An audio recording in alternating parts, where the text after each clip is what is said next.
I'm Chris. I'm an anthropologist. I'm working on my PhD at the University of Washington. No one model could ever encapsulate the tremendous amount of diversity in Brazil throughout its history and up till now. Cynthia is from southern Brazil, and she may not look like the kind of stereotypical image of a Brazilian that we might have in the United States. Brazil is a complexly multiracial society. Brazil is famous for having beautiful women. It has sort of a reputation for that. But it also has a really long history of global exports. That's one way we've always come to look at Brazil outside of Brazil. So one thing we did was follow the history of macroeconomic production. One image we wanted to start with in the 1910s is of Nair do Tefe. So she is a cartoonist, actually, and I think it was important that we start this whole video project with a woman that actually does produce her own images. And we based this image actually on a really meta portrait of her getting a portrait done. One of the largest exports in Brazil in the 20s was coffee. The image we chose was of an ad to celebrate Brazilian coffee all around the world. And to do that, we used this white woman's face. In reality, that labor was probably really racialized, so it's not at all as glamorous. So one way we can think about the 20s in the eyes of the world outside of Brazil looking in is a sort of fetish of what coffee production looks like. I think we would be remiss if we didn't include Carmen Miranda. So in the 30s and 40s, she serves as our inspiration.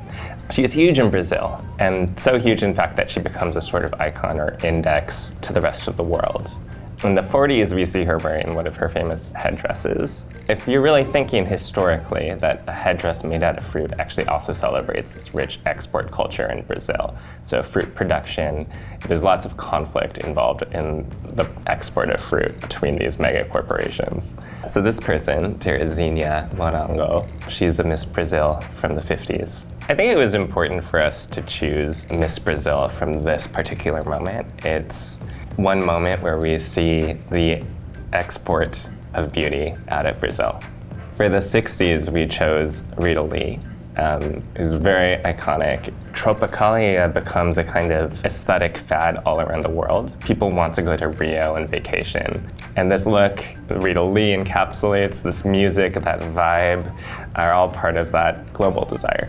And in the 70s, we chose Sylvania. She is this musician. We wanted to continue thinking about how impactful music and its associated aesthetics were. Okay, well, we chose a fashion magazine look for the 80s, just to index the fact that as the global market is integrating, the Brazilian market for cosmetics and beauty goods and other luxury goods is actually opening up to the rest of the world. The 90s look is based on Xuxa. She is a singer, she was an actress. All of the Brazilians that we talked to said that we could not do this video without at least representing Xuxa in some way. So for the last two looks, we chose Brazilian supermodels, which come to represent Brazil to the rest of the world.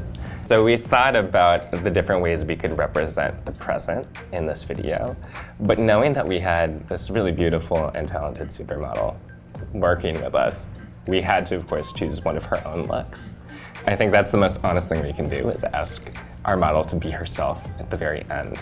I mean, one thing I think we've tried to do in this video is track how women's beauty and women's beauty standards are actually indexed the entire time through an economic history of Brazil.